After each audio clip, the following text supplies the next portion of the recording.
Welcome, I am Sean, and this is episode 14 of BL4 Lore, and I'm not standing in Byrgenwerth, but I've also been doing a few other things I wanted to update you guys on. So I did a stream recently, between the last episode and now, where I was going through the Chalice Dungeons, and I went through the Chalice Dungeons a bit, which means a few things. My Saw Cleaver has better gems on it than I did previously. It's still +8, but it has better gems, and also I got to Central Thumaru and pretty much wasted all my blood vials and bullets. So that once plentiful stock has been depleted. And, so I came back to get a little bolt paper before continuing with Byrgenwerth when I realized that I should speak to the doll. Which I started speaking to her, then I remembered, nope, gotta record it. So, here we go. Welcome home, good hunter. What is it you desire? I'll give you this ornament, girl. What? What is this? Oh. I can't remember.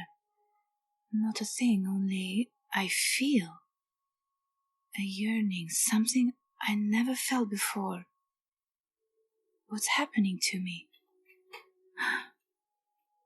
Tell me, hunter, could this be joy?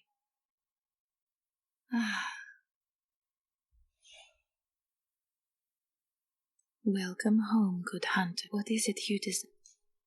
Farewell, good hunter. So I gave her the small hair ornament that, epic name, bro, and I think I agree that it, belonged to Maria, so it's not hers, but she's sort of made in the image of Maria, and so she has that connection to it. So, just a little interesting interaction there. So, let's read the description. Why?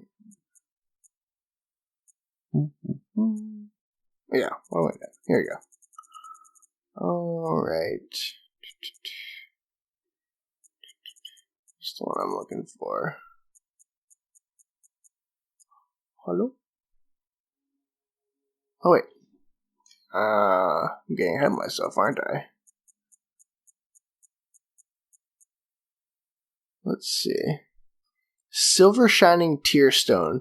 Used to change into a droplet blood gem that fortifies any weapon. A doll sheds neither blood nor tears, and thus its nature remains unknown. Whoever thinks this is precious must be troubled by severe naivete. So, sort of alluding to the fact that, the doll is not, not flesh and blood, doesn't feel things. It's a product of the dream, a product of the moon presence, I think, trying to grant Gehrman his wishes and bringing the doll to life, and also working, as another avatar for the moon presence. So, but this connection here shows sort of the origin with Maria. I think this longing to be, sort of the Pinocchio effect. She wants to be a real girl, maybe. Or, just this connection, this proximity to that from which she was created, sort of stirred this thing within this otherwise, not flesh and blood creature. Oh, and then I break it.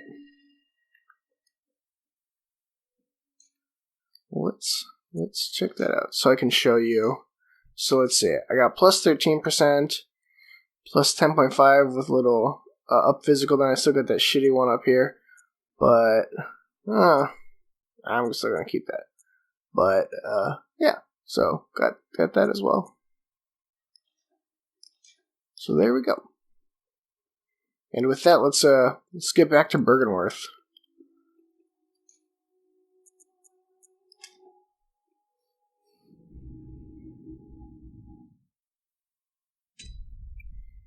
Okie dokie, Byrgenwerth.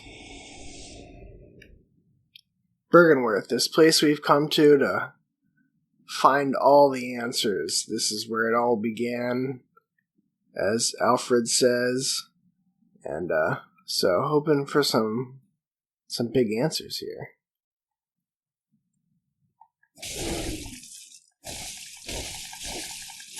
Ooh! So these guys, very interesting. The Garden of Eyes. I have to watch out for that other one. But I would like to talk about them for sure. Where is that? I think this other one patrols around a bit. So, I want to take care of this situation. I may show you this attack, and I may say it's intentional even if it's not. But they have a pretty heavy frenzy attack, which I'm sure will kill me at this point. But, okay, so we got these like insectoid things with a bunch of eyes. So, what is going on here? Let's see.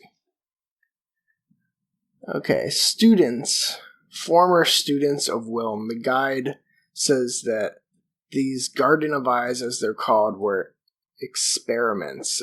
Ugh, this is disgusting. Experimented on. And, oh, great. Ow! Oh, you can hear that ringing. That's the frenzy that's gonna kill me. Pretty sure I'm gonna die here, but I don't have the... Whoop. Yep, no insight. Lower insight you have, the less frenzy gets you. But you're a dick! Okay, anyways. Let's get back to some lore shit. So there's a spider thing on that stone that he's holding, which in, let's see, Bloodborne Let's Talk Lore 13 that Aegon of Astora makes. He discusses this, and this stone with the spider on it, with spider seems to be an indication of Rom, and maybe that is, and it kind of looks like he's holding the stone up to you when you get that frenzy, so maybe that's emanating from the stone, not the creature. The creature, the Garden of Eyes, is sort of feeding on you, it looks like, but it's holding the stone. It doesn't hit you with the stone. It sort of holds it up near your head.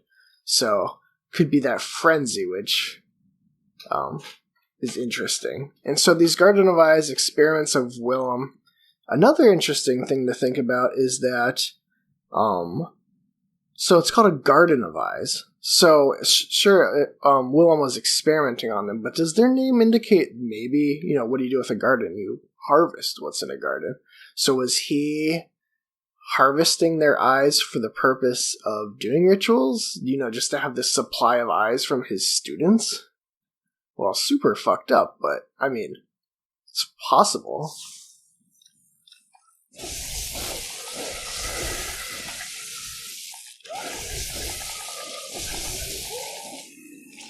Man, that one hit did quite a bit of damage. Arcane Lake, which makes sense. And you're a lake. I think it's always worth the paper against those guys. And I don't know why that guy in particular is here. But there's a few characters who seem, maybe just a little bit out of place in this setting. So, for instance, the giant plant, fluorescent flower, which I saw a few of those in the Chalice dungeon, but otherwise, this was a moment in the game where the first time I saw this, that was a real, what the fuck is happening sort of moment. Okay, let's take it. Okay, let's see if I can do this without getting killed. Here we go. Transform attacks. But, so why is this fluorescent flower here? This thing that you see otherwise in the Chalice dungeons. And, as we know, Byrgenwerth sort of discovered the Chalice dungeons. It was kind of it was the founding of the Healing Church, comes from finding the holy medium within the Tomb of the Gods.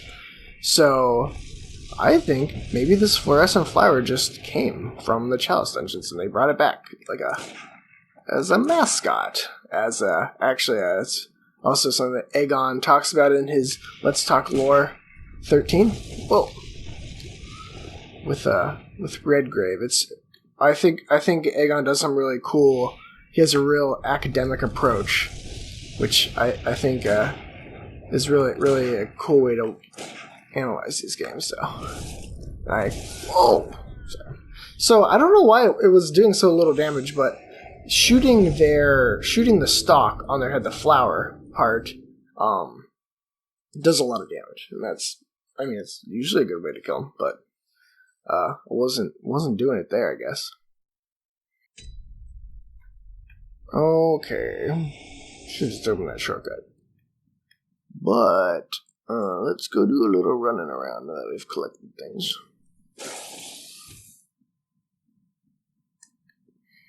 So you come to Byrgenwerth, and it's such a plot-significant place, and you expect it to be so much bigger than it is, based upon how important it is. Oh my goodness, oh my goodness. I'll at least get this opened up. Okay, now let's deal with this shit. Oh boy. Yeah, that's not gonna work out well. That's gonna go badly. Luckily, it seems like one of those hits. Ooh. Whoa. Oops. Yeah. Well, I got the shortcut open, so I won't have to deal with that shit.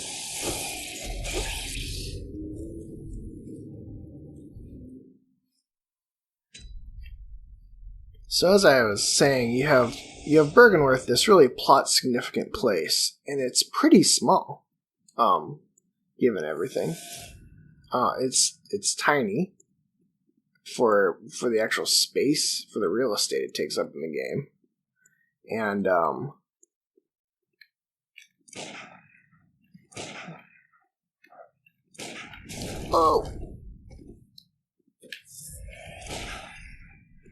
just a little damage.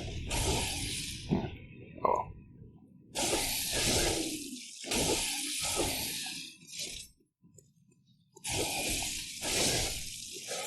Oops. Okay, got it.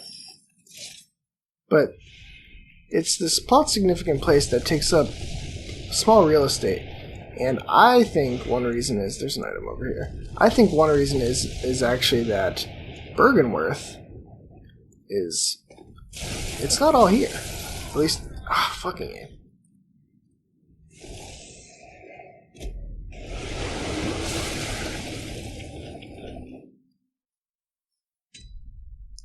So I think part of it is that Byrgenwerth isn't going to give you all the answers. As part of maybe spatially that was a consideration for the design. It's like, well, you're hoping for all the answers, you're hoping for this big revelation. It's not going to come.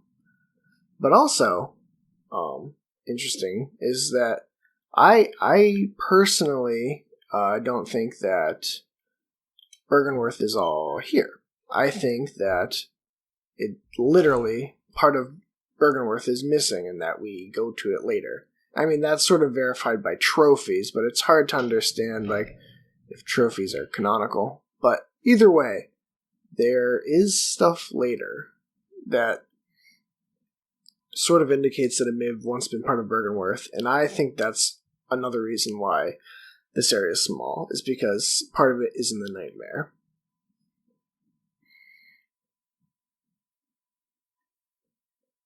So I've died a fair number of times for how small this area is. But see all this stuff? There's a lot of eyeballs. And they're all over the place. Pretty gross.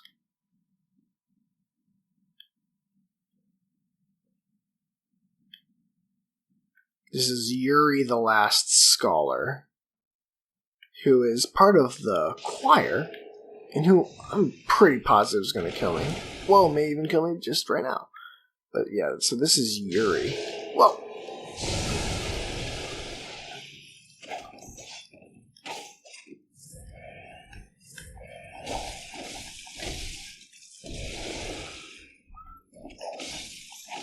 Ooh!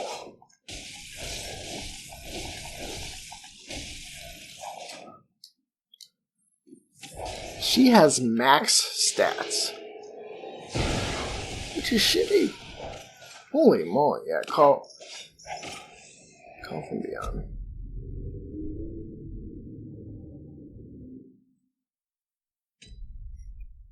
So Yuri is from the choir, and she's come here, seem to collect stuff from Byrgenwerth. Because as we'll learn, sorry for that nose snifflies, but as we'll learn, the choir is sort of the body of the church that's continuing the scholarly research of Byrgenwerth. So she's probably here collecting stuff, and I also kind of think that Yuri is here because she's trying to find the umbilical cord that Willem used to communicate with Rom, or that he used in general for rituals, depending on how you interpret things. And that goes into a plot which we'll get into more with Yusefka, and that's a bit of my own thoughts, but at least as far as imposter Yusefka goes, is she has a cord, and I think she's sort of gone rogue with it, so maybe Yuri is here to try and collect it. But she doesn't know where the imposter Yusefka is because she's hiding. She's also a member of the choir, but it seems like she sort of has her own goals. I'm gonna wait to see where Yuri ends up over here. But yeah, so I think she's a member of the choir. You can sort of tell with the attacks. It says talks about her in the guide, so everyone's interested in Byrgenwerth. You don't see me. Oh my god. Luckily with this fight with Yuri is... Oh my god. Let's see. Okay, fine.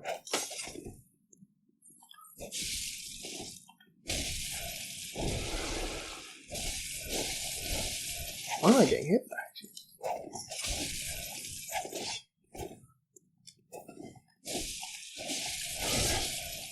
Oh, okay. The Rose Marinus, which is a tragically weak weapon.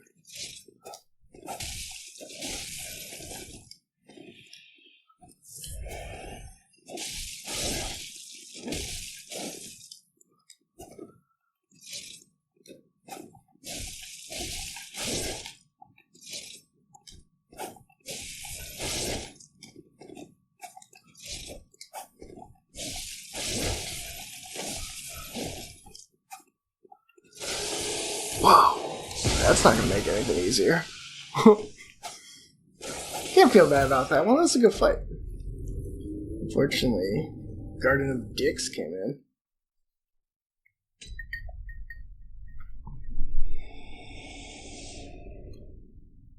Alright, I want to get moving to Rom, but I'm glad we've covered some good lore stuff here, but it's time to get on to the BL4 part, which is really Rom, not me dying against this NPC a bunch of times. Holoplane? Yeah, I won't have to clear out everything to fight her, so I'd just rather run past her. Although there's school garb in there I would like, but, it's okay. Whatever happens.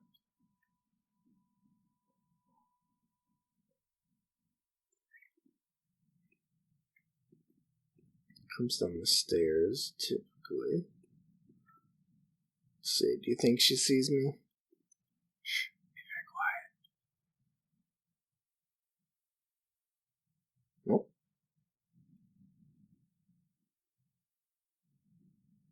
Doesn't look like anybody else saw me either. All statues. These look like weird little... I don't know. Not really anything we've seen. Okay, so I believe she is now facing toward a chest containing school garb.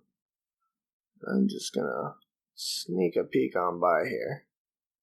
Bunch of summon old hunters for Rom, which is understandable. When the red moon hangs low, the line between man and beast is blurred, and when the great ones descend, a womb will be blessed with child. Ooh, talk about a packed lore note. So when the red moon hangs low, which we have not seen yet, but we've seen it referenced in Yahar'gul, The pale blood moon hangs low. The line between man and beast is blurred. As we've seen in Old Yarnum, this moon coming close can take people who have this great one human hybrid blood in them, will sort of devolve them into beasts. And when the great ones descend, so it seems to happen in correlation with this red moon, a womb, which I guess, will be blessed with child. So the great ones come down and they get to baby making, which also, as we've discussed, has to do with Ariana's blood and stuff. Because spoiler, she gets, I've made maybe a few minor mentions. Maybe you've caught on to the subtle hints that there is a squid baby in her future, but the Lunarium key.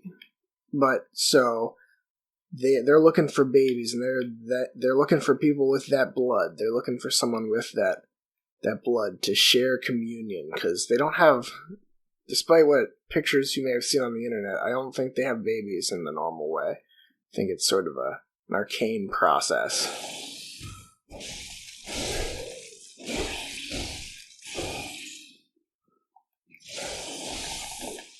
Here we go. Hey! I'll get that later.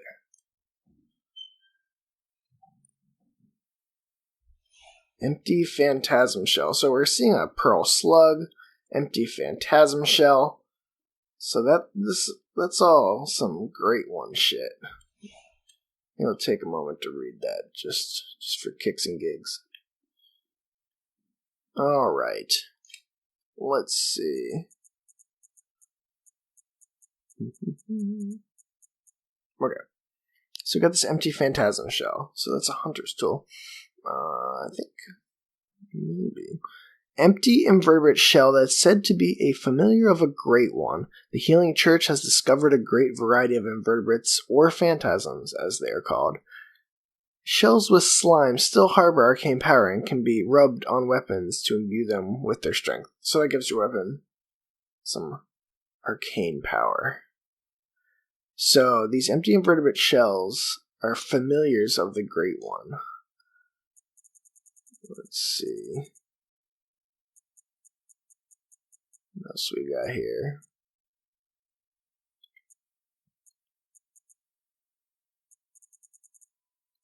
Pearl slug. Material used in a holy chalice ritual. Of all the strange life forms that reside in the nooks and crannies of the old labyrinth, the slugs are clear signs of the left-behind great ones. So this little slug creature, similar to the fluorescent flower, is something Byrgenwerth brought back from the chalice dungeons that speak about the great ones. Alright.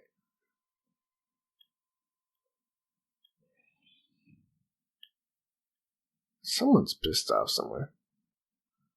When I first fought Yuri, I would cheese her through this door all the time. I don't think I'm going to do that now. But open door with Lunarium key. And the man of the hour, Willem. Hello, Willem. So, it's time for you to unload all your knowledge on us. Got an insight. Alright. You've knighted me now. Get that out of my face, bro. Why do you keep knighting me? So, true enlightenment need not be shared. And I guess Willem is a follower of this. But considering his relationship with Rom, who resides below, that is not surprising, because whatever he has learned, he does not want to share it. Or maybe he can't at this point. But, come on, Willem, just tell me what's... Willem! Just tell me what's happening, Willem. Come on. Help me out. Well, a hunter must hunt. Sorry. Ugh. This hurts me more than it hurts you. Look at these growths. He has these growths out of his neck. Okay, but for the lore. Oh, boy. What a dick. Jedi'd out of here. So, I mean, that's a straight Elder Sign. Let's take a look-see. The Eye Rune. A secret symbol left by Carol, runesmith of Byrgenwerth. A transcription of I, as spoken by left-behind Great Ones, allows one to make additional discoveries. Eyes symbolize the truth Master Willem saw in his research. Disillusioned by the limits of human intellect, Master Willem looked to beings from higher planes for guidance, and sought to line his brain with eyes in order to elevate his thoughts. I would like to point out, you notice how often they're talking about the left-behind Great Ones, and that's a close connection with the choir and Ebrietas, Ebrietas is the left-behind Great One.